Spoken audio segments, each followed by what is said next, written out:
सभी साथियों का स्वागत है। आइए कवि परिचय में पढ़ते हैं कबीर के बारे में।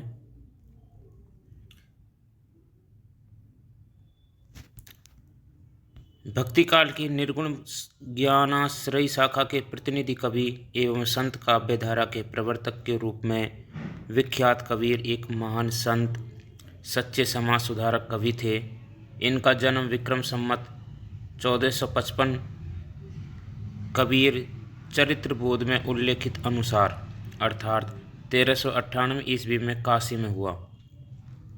इनका लालन पालन नीरू नीमा नामक जुलाहा दंपति ने किया। कबीर अशिक्षित थे परंतु बहुश्रुत थे। वे ज्ञान और अनुभव से समृद्ध थे।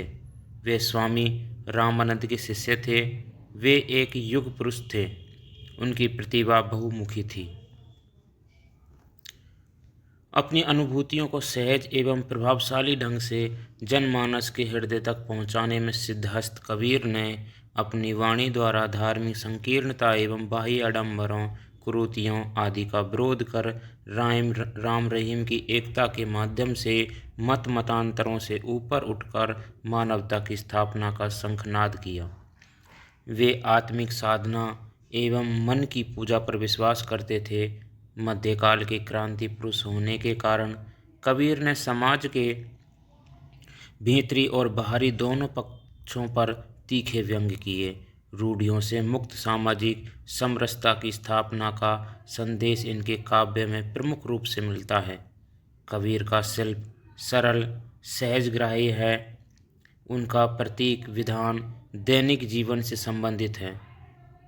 भाषा पंचमेल खिचड़ी सदुक्कड़ी है, जिसमें राजस्थानी, पंजाबी, पूर्वी हिंदी, ब्रज आदि भाषा के शब्दों का प्रयोग हुआ है। इनकी रचनाएं बीजक में संकलित हैं। इनका देहावसान संवत 1575 1518 ईस्वी को मगहर में हुआ। इस संबंध में एक दोहा प्रचलित है।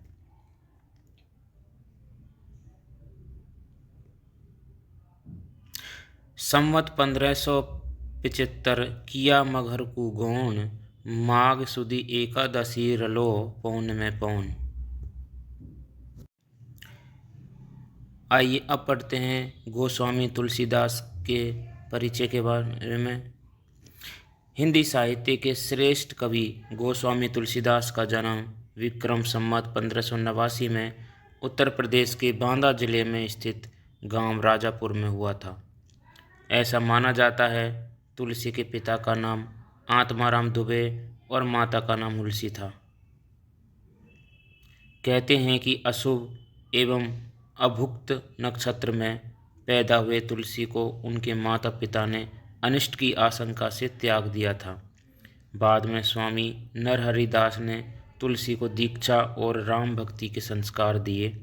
तुलसी का विवाह विदुषी महिला रत्नावली से हुआ, जिसकी मधुर झिड़की से तुलसी वैराग्य को प्राप्त हुए और राम भक्ति में तीर्थ स्थानों का भ्रमण करते हुए संवत 1680 में काशी के गंगा घाट पर श्रावण शुक्ल सप्तमी को तुलसी का निधन हुआ।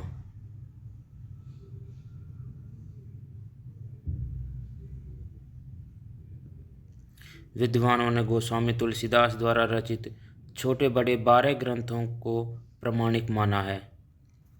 दोहावली, कवितावली, गीतावली, रामचरितमानस, रामाज्ञा प्रश्नावली और विनय पत्रिका ये बड़े ग्रंथ हैं।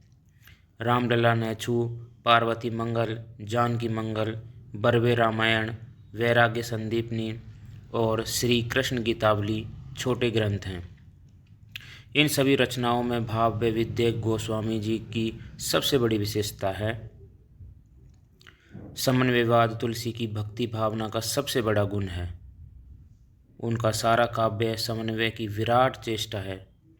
उसमें केवल लोक और शास्त्र का ही समन्वय नहीं है, गार्हस्थ्य और वैराग्य का, भक्ति और ज्ञान का, भाषा और संस्कृति का, निर्गुण और सगुण का, पुराण और काव्य का, भावावेग और अनासक्त चिंतन का समन्वय रामचरितमानस के आदि से अंत तक दो छोरों पर जाने वाली पराकोटियों को मिलाने का प्रयत्न है।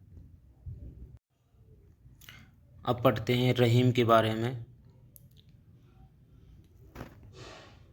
हिंदी साहित्य की समृद्धि में मुस्लिम कवियों का विशेष योगदान रहा है। इन कवियों में रहीम नाम से विख्यात अब्दुल रहीम खान खाना का प्रमुख स्थान है। इनका जन्म सन 1556 ईस्वी में सम्राट अकबर के संरक्षक एवं परम विश्वास पात्र बैरम खां के घर लाहौर में हुआ। माता का नाम सुल्ताना बेगम था। रहीम को वीरता, राजनीति, राज्य संचालन, दान आदि गुण अपने माता पिता से विरासत में प्राप्त हुए थे। सन 1562 ईस्वी में बैरम खान की मृत्यु के पश्चात रहीम की शिक्षा दीक्षा का प्रबंध अकबर ने स्वयं किया। रहीम तुर्की, अरबी, फारसी, उर्दू, हिंदी, संस्कृत आदि अनेक भाषाओं के जानकार थे। अकबर इनकी बुद्धिमत्ता, वीरता आदि से इतना प्रभावित हुआ कि उसने शहजादों को दी जाने वाली उपाधि मिर्ज़ा खान से सम्मानित किया। रहीम का देहावसान सन 1626 ईस्वी में हुआ।